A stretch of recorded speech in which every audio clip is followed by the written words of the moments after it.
Um erro médico aos 7 anos de idade mudou completamente as perspectivas de vida da minha convidada. Ela ficou cega, teve depressão, mas o amor de Jesus trouxe um novo começo. O Prova Viva já está no ar.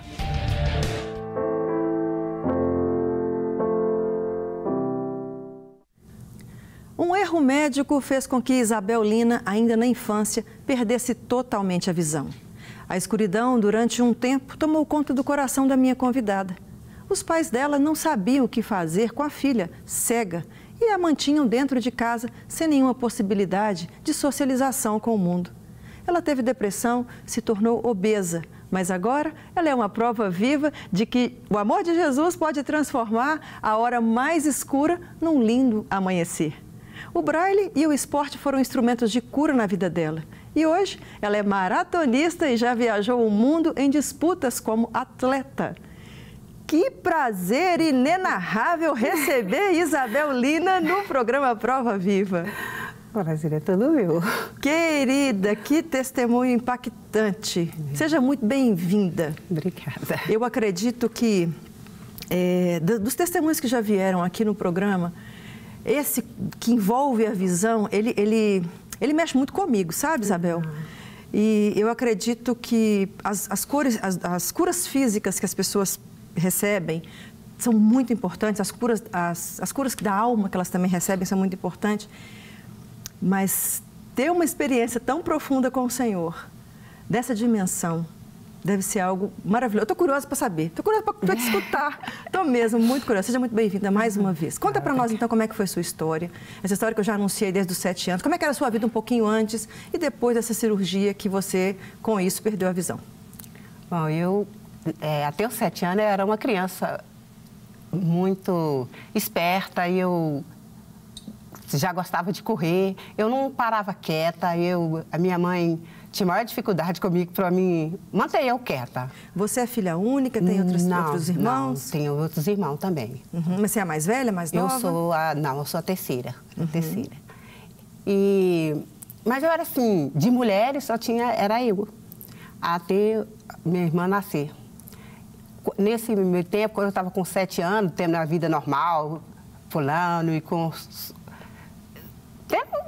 muita expectativa, muito sonho. Amava olhar para o céu, para as estrelas. Coisas que mais me fascinavam as estrelas, era o céu, a lua, a noite, assim, quando eu saía com minha mãe à noite, minha mãe ficava assim, me puxando, porque eu só ficava de cabeça, olhando para cima para ver as estrelas, a lua me fascinava, eu ficava assim, sabe, impactada com tudo que era do céu.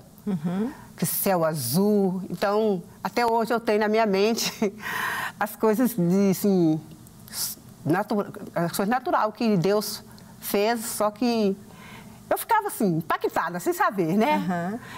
Até uma coisa que eu quero aproveitar e perguntar como curiosa mesmo. A pessoa, quando ela perde a visão, daqui a pouco você vai entrar nesse fato mesmo especificamente. Existe essa memória mesmo de tudo aquilo que você viu? Lógico que você era criança, até 7 anos. Você não viu todas as coisas possíveis, mas o que você viu, você ainda se recorda? Com certeza. Tudo que eu vi, né? E assim, algumas coisas, por exemplo, as cores. De acordo que vai passando o tempo, a gente vai ficando, tipo, meio esquecida, né? Mas essas coisas, assim, que Deus criou, eu lembro direitinho até hoje. Profundo isso. Então, volta lá. Você estava, então, com 7 anos, você conseguia, adorava ver o céu e tudo mais. Você já tinha alguma enfermidade? Não tinha nada, eu não tinha nada. E eu nasci, assim, quando eu nasci com um carocinho na cabeça. Atrás, assim, na nuca. Eu nasci com um carocinho na cabeça, assim, tamanho de um ovinho de codorna, assim. Mas isso nem atrapalhava nada, a minha vida, né? Tanto que meus pais nunca, né? Nunca tinha ido no médico com aquilo, nem nada. E aí depois a minha mãe teve meu irmão não teve nada. Depois, quando eu estava com quase 7 anos, a minha irmã nasceu. Com o mesmo carocinho, no mesmo lugar, do mesmo jeito, da mesma forma, do jeitinho. Aí minha mãe falou, não, já que nasceu com uma já é demais, 2 é demais, né? Mas isso trazia algum desconforto? Nada, trazia algum nada. problema pra você? Nada. Eu tinha pulava, subia nas árvores, descia de cabeça para baixo, subia na casa, gostava de subir em cima da casa, tirar as teias da casa. Eu era assim, terrível. Eu era terrível, eu era terrível, entendi. Aí a minha irmã nasceu, aí minha mãe, já que já nasceu a outra, minha mãe pegou e levou num hospital para poder ver. Aí o médico falou, não, tem que operar. Mas era o quê? Fizeram uma biópsia? Não, naquela época, né? Muitos anos atrás, 50 anos. Você é jovem, só, mas e aí? Aí ela pegou e o médico falou assim, tem que operar. Só que eles não tiraram radiografia, não tinha nada. Falou assim, tem que operar. Você morava onde? A gente morava em Contais, um bairro que chama... hoje chama Capina Verde. Aí, antigamente era Boa Vista. E lá naquela época era tudo mato, não tinha quase... Era tudo tipo roça mesmo, sabe? Entendi. Aí te levaram para o médico, aí o médico falou que tinha que operar. Aí o médico falou assim, olha, tem que fazer cirurgia. Minha mãe falou, é o quê? Eu falei, tem que operar. Eles não deu uma explicação para minha mãe. Meus pais não tinham, assim, meus pais não tinham estudo, eles não tinham muita instrução, né? Assim, aí aceitou, falou, tem que fazer cirurgia, então vamos fazer. Marcou a cirurgia e fez. Para operar você e a sua irmã? Eu e a minha irmã. A minha irmã nasceu, fez a cirurgia, ela tinha 4 meses. Quer dizer, de quando ela nasceu até esse processo, minha mãe levar e tudo, no Hospital das Clínicas, 4 meses. Ela fez a cirurgia com 4 meses. Nem fazer a cirurgia, na época foi 5 médicos. Tinha um médico e os outros tudo estagiário, né? Aí aí cortou o nervo óptico. Pois é, mas até hoje, ou até depois que você perdeu a visão, ninguém te falou qual era o diagnóstico desse caroço que estava atrás? Não, depois é que a gente foi saber, depois que passou o tempo, que aí eu fiquei cega e tudo, e minha mãe foi correr atrás para descobrir, aí fez muito exame e tudo, os médicos falaram, não tem jeito, não existe cirurgia.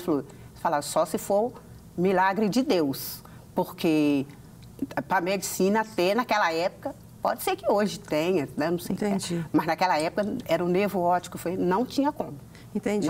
Aí operaram, então, no mesmo dia operou você e sua irmã? Foi os mesmos médicos, no mesmo dia, eu saí da cirurgia, ela entrou. Aí foi a mesma coisa que aconteceu. Só que ela, como ela tinha 4 meses, ela ainda estava crescendo, ela ainda ficou enxergando 5%. Enxergava bem mesmo, sabe? E eu já fui total. Eu já estava com quase 7 anos, eu fiz 7 anos no hospital. Pois é, mas você considera que foi um erro médico ou foi por uma coisa que vocês não sabiam, que tinha que operar e que poderia ser pior? Eu só não compreendi isso. O médico, minha mãe perguntou, se não fazer cirurgia e se não fazer, aí ele falou assim, se não fazer, ela vai morrer.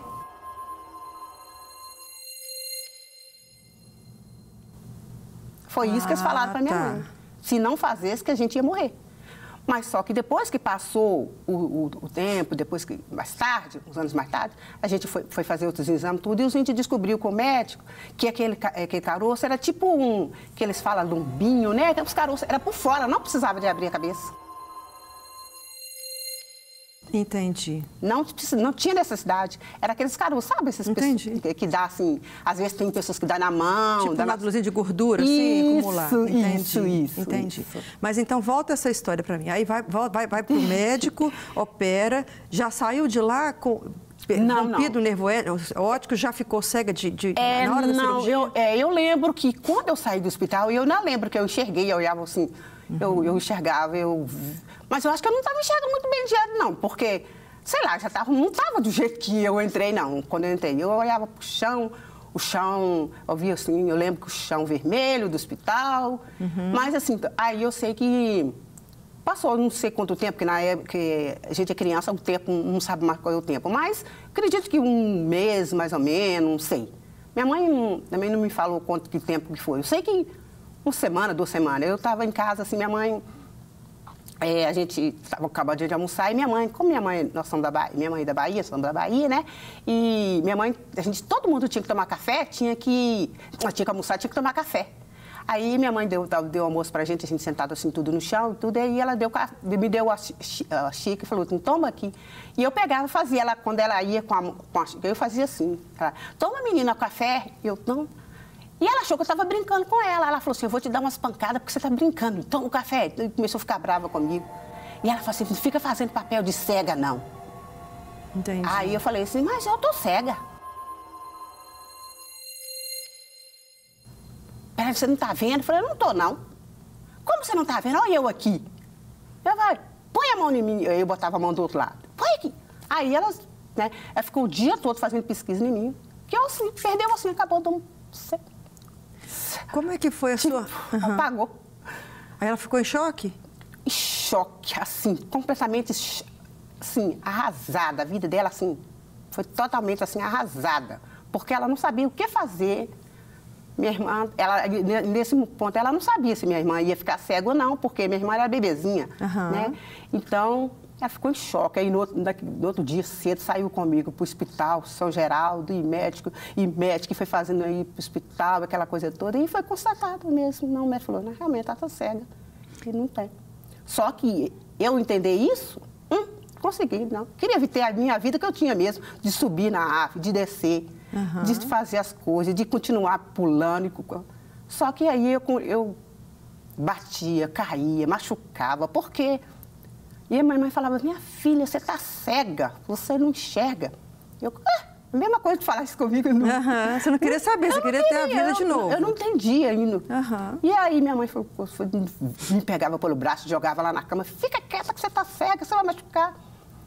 Ela queria te proteger, então? Me proteger. Te colocou para dentro de casa e ficou mais... Ela me jogar na cama, daí um pouco eu já saía ali, rapando ali, correndo, batia na parede, caía no chão. Aí ela teve que pegar um lençol e passar na minha cintura, assim, para ver se eu ficava quieta. Entendi. E aí, ali eu fui ficando. Mesmo assim, na hora que ela me soltava um pouquinho, eu já saía correndo, machucando. Mas aí chegou um ponto, eu não precisou mais do pano, de ser amarrada, não. Mas aí eu fui acostumando e tal. E ali comendo. Eu só sei que com os 12 anos de idade... Só um pouquinho antes de você virar os 12 anos. Só para voltar um pouquinho aqui. Como é que foi essa percepção sua? No sentido de... demorou um tempinho até você entender que você tinha ficado cega. Demorou. E na hora que você entendeu, o que você sentiu? Aí... Parece uma pergunta óbvia, sabe, Isabel? Mas eu não estou no lugar, eu não tenho como saber. Mas assim, tipo... Por incrível que pareça, eu fiquei dos 7, né, até os 12 anos, assim, tipo... Sei lá, não entendendo nada, eu acho que achava que todo mundo era assim, não sei o que passava na minha cabeça. Só que com 12 anos, tipo, a minha ficha foi cair, mesmo, tipo, com 12 anos. Aí, uns 12 anos, eu, tipo, comecei a me perguntar, tipo, na verdade, assim, uns 10 para 12 anos, eu comecei a perguntar, por que eu não fui para a escola? Porque aquelas perguntas básicas de criança, né? Isso aí que eu quero saber agora, inclusive, como é que você administrou essa situação de ficar em casa e não ir mais para a escola? Segura um pouquinho, vou para o intervalo e a gente já volta. Isabel, pera um pouquinho, tá? Chegou a hora do intervalo, fica comigo, a gente volta já porque tem mais prova viva e olha que esse aqui é uma prova viva mesmo do poder de Deus. Até lá.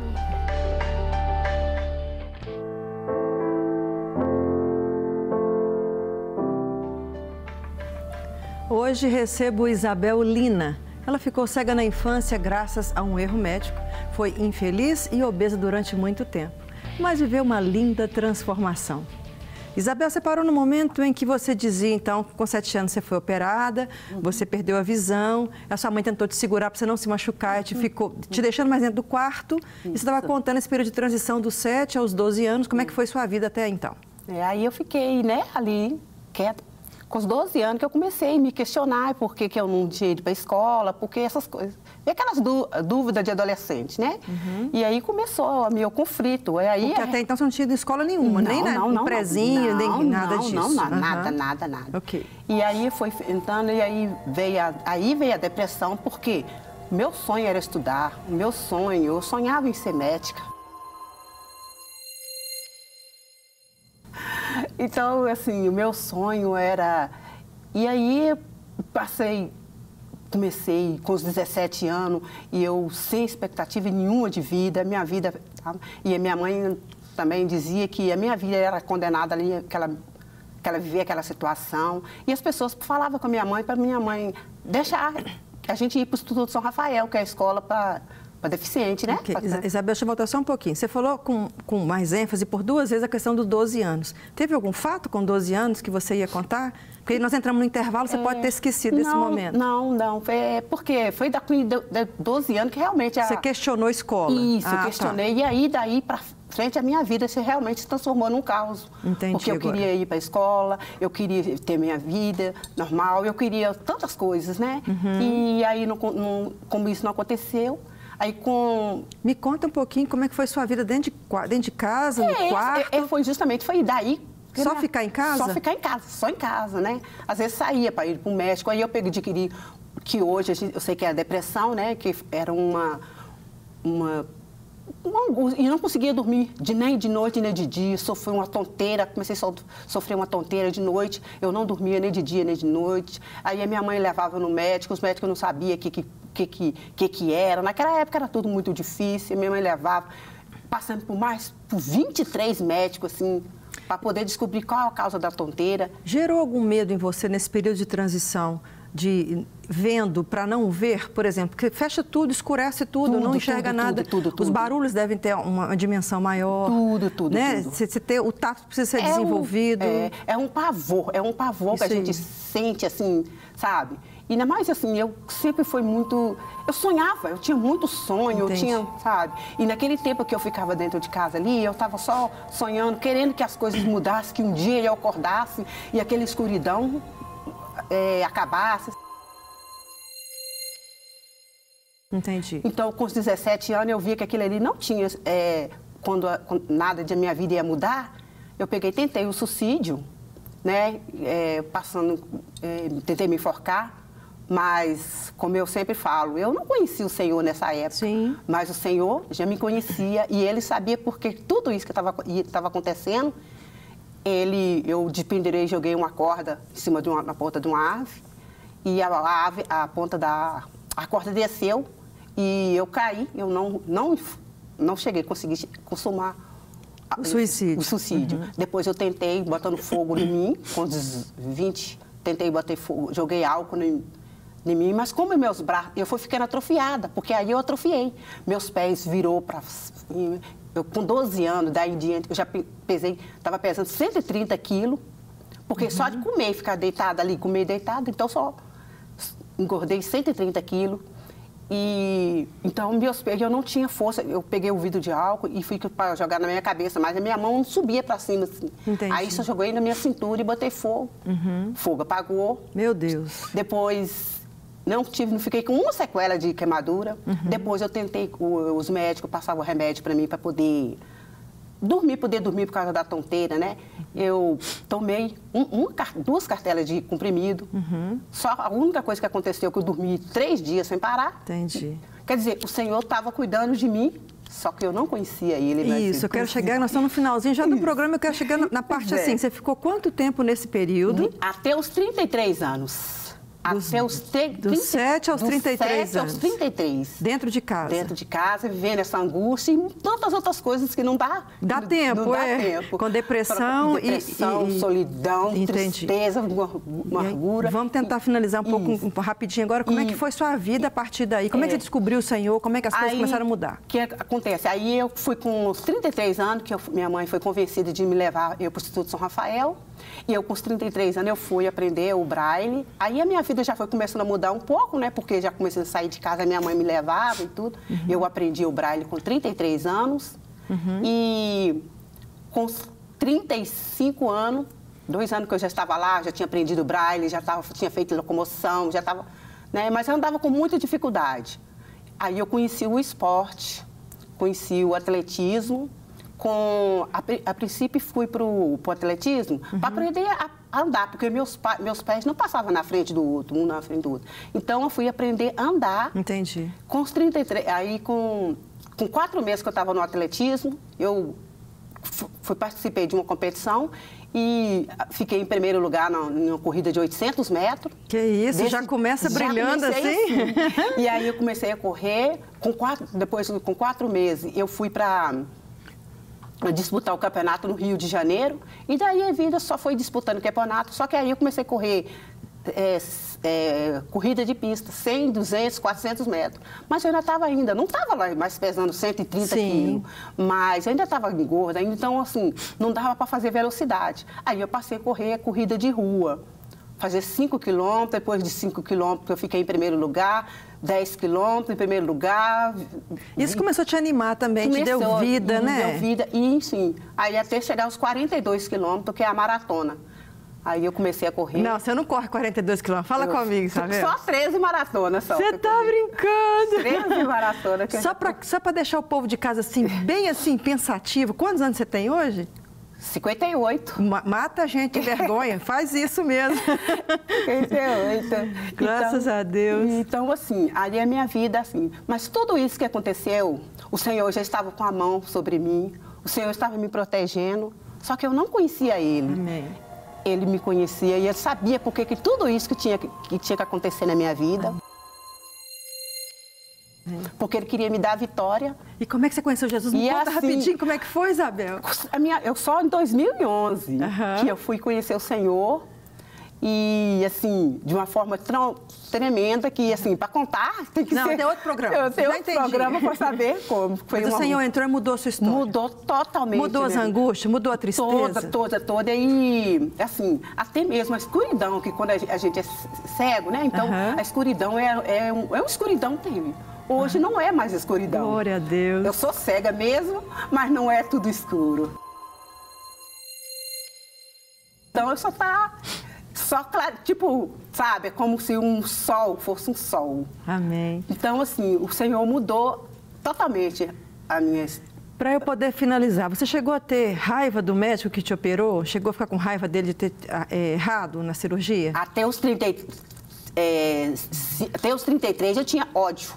Depois você perdoou?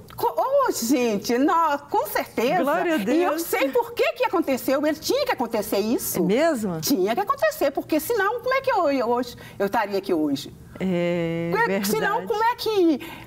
Tantas coisas têm acontecido na minha vida. Aprende essa aí, gente, em casa. Tantas coisas que ainda vai acontecer. Amém. Porque, às vezes, as coisas que vai acontecer na minha vida, para uma pessoa que enxerga, assim, é normal. Mas para uma pessoa que não enxerga, não é normal.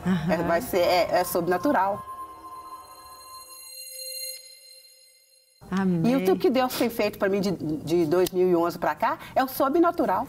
Isabel, Deus te abençoe ricamente, você consiga conquistar outras coisas para a glória do Senhor. Em nome de Jesus. Que o nome do Senhor seja exaltado. Eu já murchei no meu lugar aqui, já aprendi algumas coisas com o Senhor, com o seu testemunho. Me dá essa mão aqui em cima aqui. Muito obrigada. Muito obrigada. Viu, você ter vindo? Você é uma linda, viu? Depois eu te conto o que Deus falou comigo através da sua vida, tá? Aguenta um pouquinho aí, tá? Muito obrigada. Sucesso. Obrigada. Estou muito feliz de estar aqui, de poder falar. Amém. Mostrar para as pessoas que nem tudo é tragédia. Isso aí. Nem tudo é tragédia. Amém. Glória a Deus. Deus te abençoe. Fica aí, peraí. Juízes 16, 28. Então Sansão clamou ao Senhor e disse: Senhor Deus, peço-te que te lembre de mim e me fortaleça só agora mais uma vez, ó Deus, para que de uma vez eu me vingue dos filisteus pelos meus 2 olhos. Esse versículo descreve as últimas ações de Sansão antes de morrer. Fazendo um retrospecto dos seus minutos finais de vida, a gente percebe que ele desejava vingar dos filisteus que lhe fizeram mal ao ponto de lhe arrancarem os olhos. E isso só aconteceu por causa da traição da sua mulher Dalila, que pediu prova de amor a Sansão, revelando qual era a sua fraqueza. Mas o amor não utiliza da fraqueza do outro para destruir. O amor enxerga os pontos fracos como oportunidade de desenvolvimento e ação altruísta. Antes de Sansão perder a visão, ele já havia perdido o olhar para Deus e a urgência da manutenção na obediência a Ele. Ele já estava cego para Deus ao se respaldar em sua teimosia e confiar mais no inimigo. Ele imaginava saber onde estava a sua fraqueza, mas não havia vivido a subserviência que vem no pacote dos escravos, porque Deus sempre o tirava das confusões até então.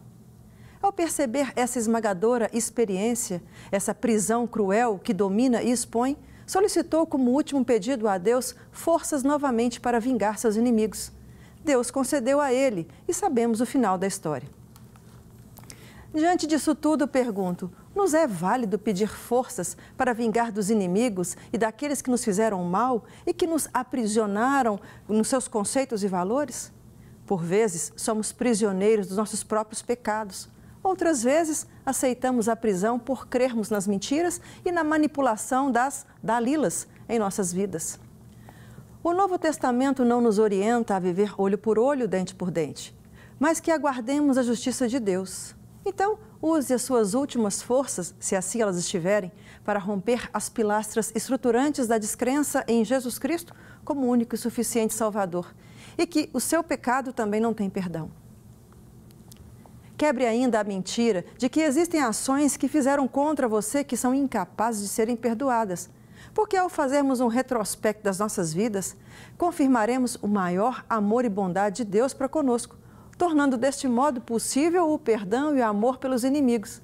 E essa vitória é só com Jesus e somente com Ele que nos dá a chance de ver novamente. Na página do nosso programa, na internet, você acompanha mais testemunhos que são provas vivas do poder de Deus. Acesse redesuper.com.br/prova viva e assista. Compartilhe também nas suas redes sociais. Te espero aqui na semana que vem. Deus te abençoe.